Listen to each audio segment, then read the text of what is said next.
आज है 13 जून 2022, 6:16:35। Inside daily current affairs plus PIB summary 11 जून का। तो यहाँ पर हम देखने वाले हैं आज के क्या क्या न्यूज़ रहे हैं। तो पहला हम देखेंगे PFMS के बारे में, पब्लिक फाइनेंशियल मैनेजमेंट सिस्टम के बारे में। उसके बाद हम देखेंगे GS पेपर 3 में स्टेट फूड सेफ्टी इंडेक्स के बारे में, minimum support price MSP for kharif season 2022-2023 के बारे में, commission of air quality management CAQM के बारे में, Australia India water security initiative AIWASI के बारे में, biotechnology industry research assistance council BIRAC के बारे में, बिराक राष्ट्रीय पुरस्कार पोर्टल के बारे में, first country in Asia to decriminalize cannabis इनके बारे में। तो पहला जो है न्यूज़ हमारा PFMS public financial management system के बारे में। जिस पेपर 2 में आएगा government policies and associated issues के बारे में। अब कंटेक्स्ट इसका क्या है। The single nodal agency SNA dashboard of PFMS public financial management system was recently launched by the Union Ministry of Finance. So what is SNA dashboard? SNA dashboard है क्या? Single Nodal Agency dashboard है क्या? It is a major reform initiated in April 2021 with regards to the manner in which funds for centrally sponsored scheme CSS are released, disbursed and monitored. So under this system, each state is required to identify and designate an SNA for every scheme.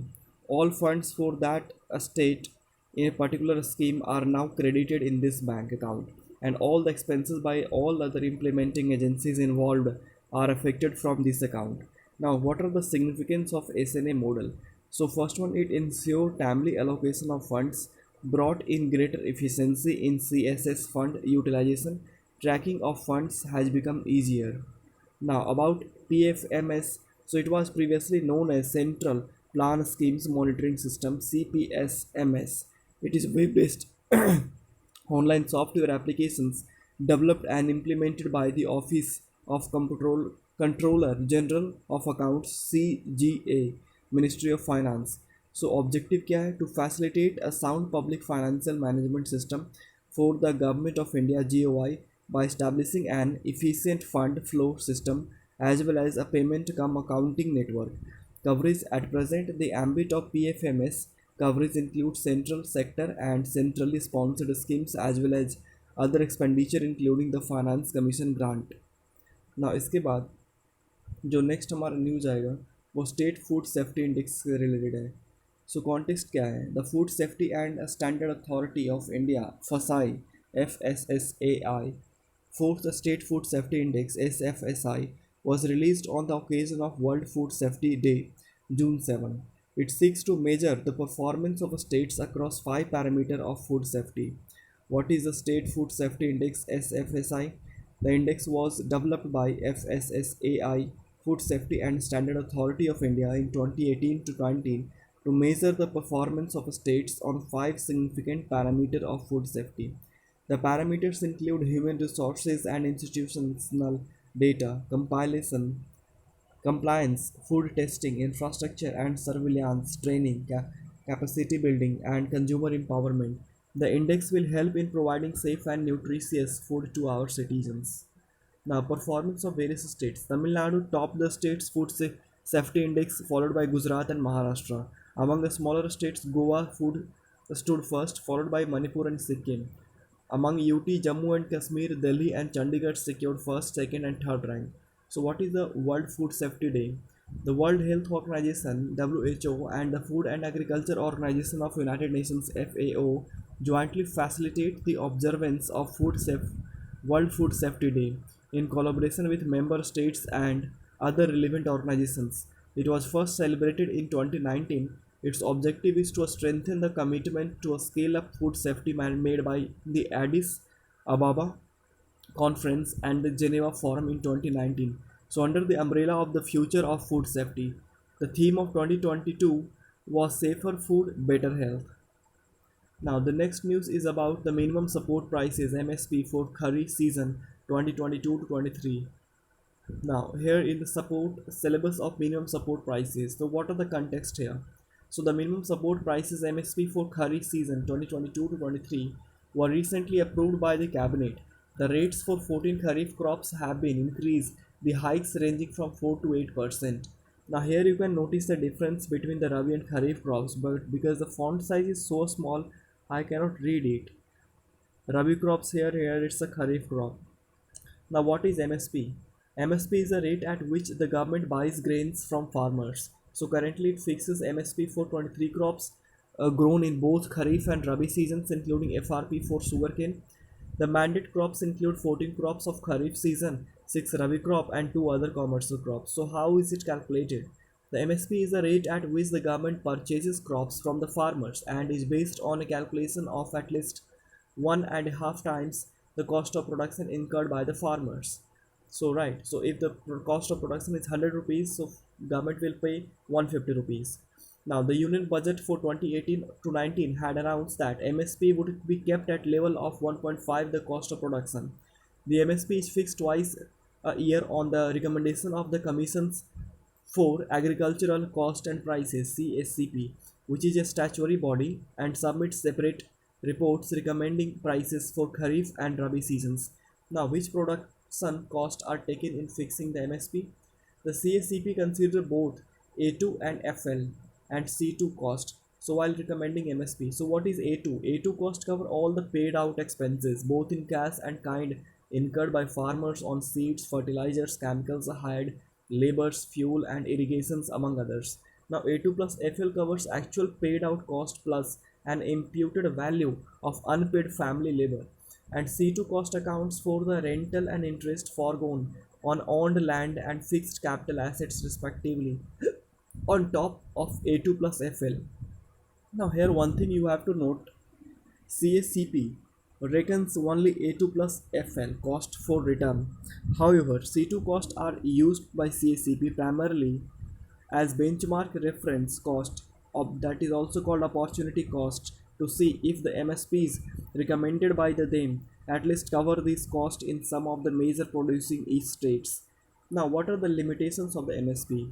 The major problem with the MSP is lack of government machinery for procurement for all crops except wheat and rice, which the Food Corporation of India actively procures under the PDS.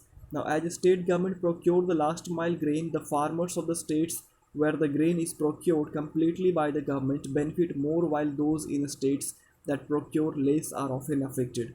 The MSP based procurement system is also dependent on middlemen, commission agents, and APMC officials, which a smaller farmer find difficult to get access to.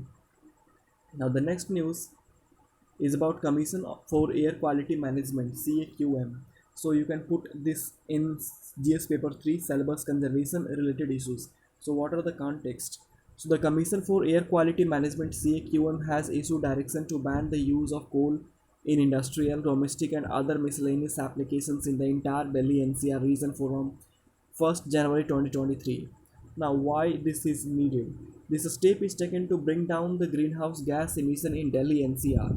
Delhi is among the world's most polluted capital cities, and it will help to save 1.7 million tons of coal annually. It will also help reduce pollutants including particulate matter PM, nitrogen oxide NOx, CO2, and CO. Now, about Commission for Air Quality Management CAQM. The commission was first formed by an ordinance in October 2022. The erstwhile Environment Pollution Preservation and Control Authority, or you can say EPCA, had been dissolved to make way for the commission. The commission will be a statutory authority. The commission will supersede bodies such as the Central and State Pollution Control Board of the Delhi, Punjab, Haryana, UP, and Rajasthan. In 2021, the Parliament approved the Commission for Air Quality Management in National Capital Region and adjoining areas bill. Now, what are the composition? The first one, chairperson, to be chaired by the government officials of rank of secretary or chief secretary. The chairperson will hold the post for 3 years or until he or she attains the age of 70 years, and it will have members from several ministries as well as representative from stakeholder states. It will have experts from the Central Pollution Control Board CPCB, Indian Space Research Organization ISRO, and civil society. Now, powers and functions. It will have the powers to issue direction to these state governments on issues pertaining to air pollution. It will entertain complaints as it deems necessary for the purpose of protecting and improving the quality of air in the NCR and adjoining areas.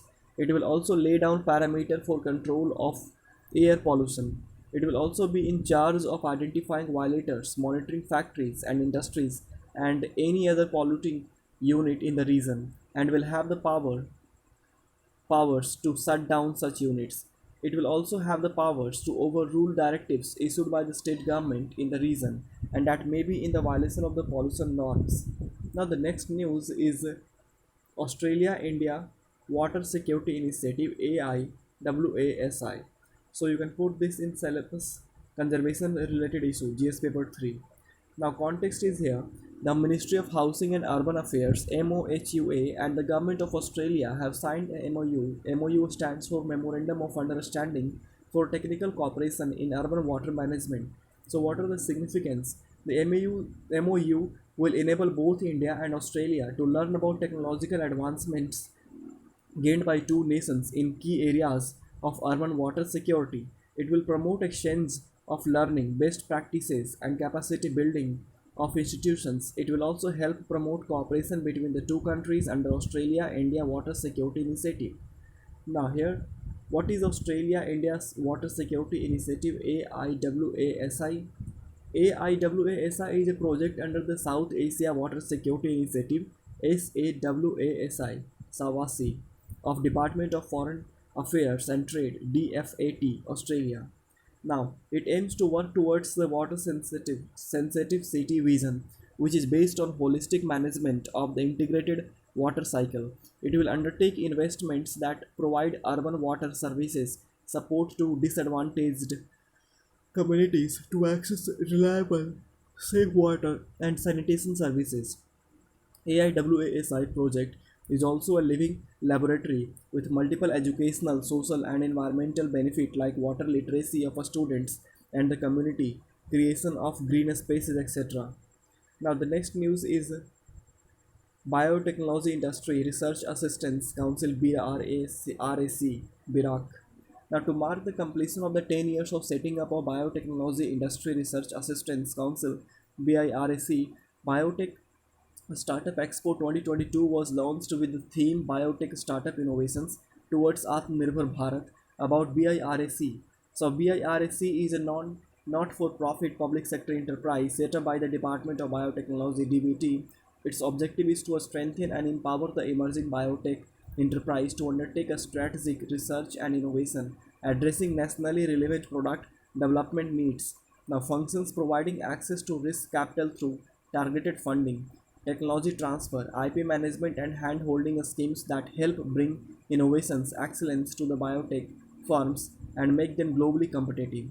Now, Rashtriya Puruskar Portal, a common Rashtriya Puruskar Portal has been developed by the government to invite nominations for various awards in order to bring all the awards of different ministries or departments or agencies under one digital platform.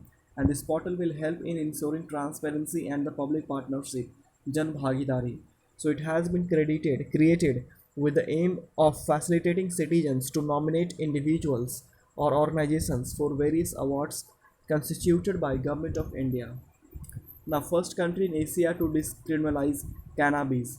Now, Thailand has become the first country in Asia to decriminalize marijuana, which is also known as cannabis. So, it has decriminalized marijuana with the aim of boosting its agriculture and tourism sector. So, under the decriminalization, it is no longer a crime in Thailand to grow and trade marijuana and hemp products or use parts of the plant to treat illness. In 2018, Canada became the first G20 country to legalize the recreational use of cannabis. Uruguay legalized the recreational use of marijuana for all the adults above the age of 18 in 2013. Now here you can see the map of Thailand here. Now this thin stretch is called as the Isthmus of Kra. Now today